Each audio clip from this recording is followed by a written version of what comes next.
Okay, good afternoon. I'm Hamad Abdullah, and I'm here in Dubai Men's College to interview Dr. Poh. Okay, about cultural difference. Okay. Okay, so first, how are you, Dr. Poh? I'm good, thank you. Thank you for giving me this opportunities uh, to get interviewed by you. It's my pleasure to interview you as my cultural difference person. Okay, so to know more about like China culture. Okay, first, I would like to know like more about yourself. And I am Dr. Poh. In fact, I'm not from China. I'm actually from Malaysia, but I'm a Chinese ethnic. So, and my grandfather is from China. Even though I was born in Malaysia, but we were raised in a Chinese culture. We always say ourselves as Chinese. We don't call ourselves Malay. Malay is another ethnicity. So, well, I hope I can help you in your project since you want to know more about China. Yes, of course. Okay, my second question. Uh, how did the idea come to you to come to Dubai and work here? Well, it just, I think, by God's grace, I don't know. I just came across this job. So, I actually, before coming to work in Dubai, I visited Dubai as a visitor Okay. in 2008. Yeah, I was attracted to this country that time. I look at the development, I was very impressed. So when there's these opportunities to work in Dubai, I just take up the challenge and come over. Okay. And I think I will not have much problem in adjusting to the cultural environment here because Dubai and Malaysia are quite similar in terms of the belief and the religions, so those kind of things. So I think I'm okay with that. Okay. Okay, now I'll ask you more question about the cultural difference.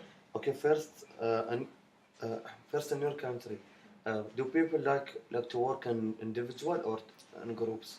In Malaysia, I think we are very collectivism country. Yeah, people prefer to work in a group, and people are quite afraid to take sole responsibility in doing things. So they prefer to work in group, and then they bear group responsibility instead of, oh, this is mine, my fault, this is my fault. No, they prefer to be, oh, it's a group effort. Anything mess up, it's group problems. It is, Yeah. yes. Okay, and like, what's your opinion? Like, do you work like as an individual or a group also? Personally, I am okay with both. Right, I'm used to working individually, especially like in terms of teaching. I'm doing the course myself. I'm teaching the whole course myself. I'm preparing the documents. Of course, we have some guidance from our superior, but working in group, working in team, I'm fine with both. Yeah. Okay, the second question. Is punctuality important to you and why? Yeah, very important. I look at time like money, right? Because I work, for us Chinese, time is very important, and we, how to say, we have very strong influence from, like in Malaysia, we have very strong influence from Japanese culture. So Yes. I work in a Japanese company before. So punctuality, time, I'm very particular. So it's like the most important. Yeah, it's very important, especially if you don't care about the time, then you'll be missing out a lot of things in your life. Yes, you are right. Okay, many people think that Asians they have to conceal their expression. Okay, so like, what's your opinion about this statement? Yeah, I do agree. Like Asian, we don't express ourselves so much. Okay. We don't give our opinions. We are quite shy a lot of time, and we are also afraid to expose ourselves to others. We are afraid that people may do and hurt us. So we are trying to be very, how to say it, concealing in order to protect ourselves. But of course, I think things are changing, especially the young generation. They are very expressive with all this social media. Yes. Yeah, after having all this social media, I find the young generations, they are very expressive now. Okay, but in your personal life, like, do you like express your feeling or you also conceal it? It depends on who do I deal with. Of course, with my family members, I don't conceal, but with people working around me or friends, it depends. It depends on the situation. It depends on the situation and the person. Yeah. Okay. The next question is, what is considered most respectful in your culture? Like based on like honor and shame. Like honor and shame. Like in UAE, like people like what the first thing that they think of honor and shame, because like here in our society, it affects us. Like if I did like something wrong, I think of my family, what they will think, or like other people who will see me. So like in Chinese. Chinese, they of course, family reputation is very important. The image of yourself, not just yourself, it also includes your family. Whatever you did wrong is going to bring shame to your family. So we are very concerned, and our parents also taught us this way, right? You have to study hard so that you will not make your family like shameful because you were lousy or whatever. So from young we were trained to be do perfect and excellent, work hard, so that we bring pride or proud to our family, let them feel wow, we are so great. And this in Chinese culture we are being trained into that way. Oh, like from very stressful. Yes, from. Okay, next. Do you know what culture shock means?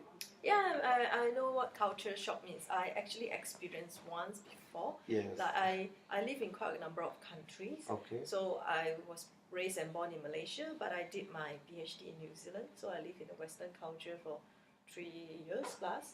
So when I quite enjoyed my life in New Zealand, slow and peaceful and quiet, those kind. Then when I finished my PhD, I was home in Malaysia for some time. I actually feel the culture shock in my own country because things have changed so much, and the way that people relate to one another, and the traffic, the environments. I think I couldn't cope with that. So okay, so you didn't like overcome it. You just rejected. I tried to overcome, but during that time I have got an offer to work in Vietnam.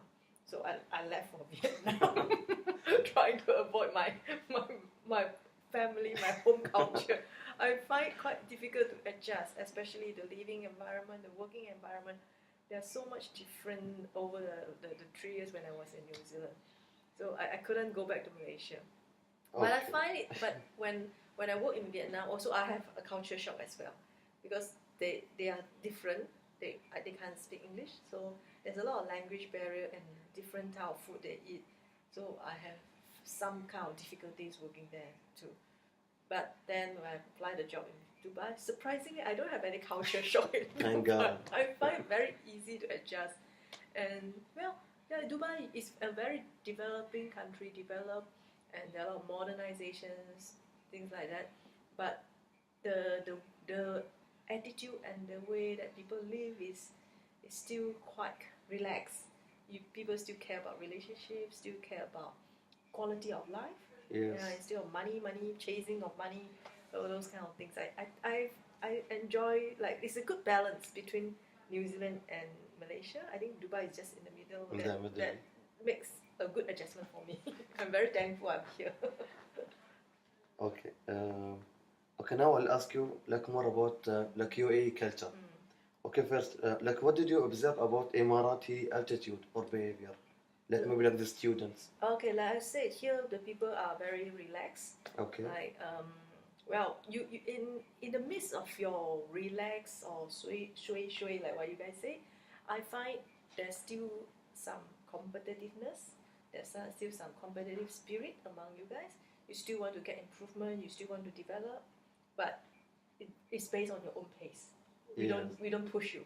You do it at your own pace because you want to progress. You want to improve, but we can't push you too much. You know what you want. So that's what I observe about Emirati's culture, especially the guys here.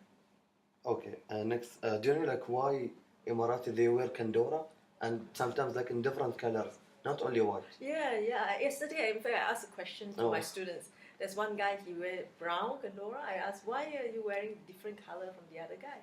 He said that it's his favorite color. He likes brown instead of white. Okay, I thought it's supposed to be white because the girls wear black and the guys wear white. In fact, I really don't have any idea why you guys wearing kandora and probably protect from the sun or the environment. Okay. I don't know, climate. Okay, so first, like we wear kandora because it's part of our like national theme and identity. Second, like the colors, like mostly the dark color, we wear it in winter because it will like feel warm more. But like the bright colors in summer. I see. Okay, yeah, that makes sense.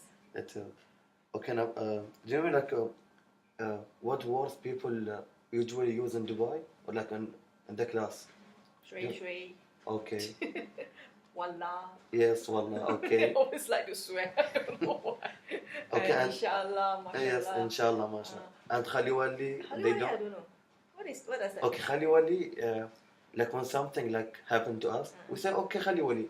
It's alright or what? No, no, it's like just ignore it. Don't. Never mind. Yes. Oh, okay, I see.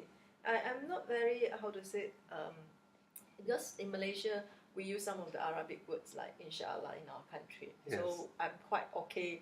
Like, I can understand and like you greet Assalamualaikum. Yes. Like in Malaysia, we Okay. also greet one another, especially those Muslim, we greet them Assalamualaikum. So it's not a very strange thing for me. Okay. Okay, well, Dr. Poh, thank you very much for having this interview.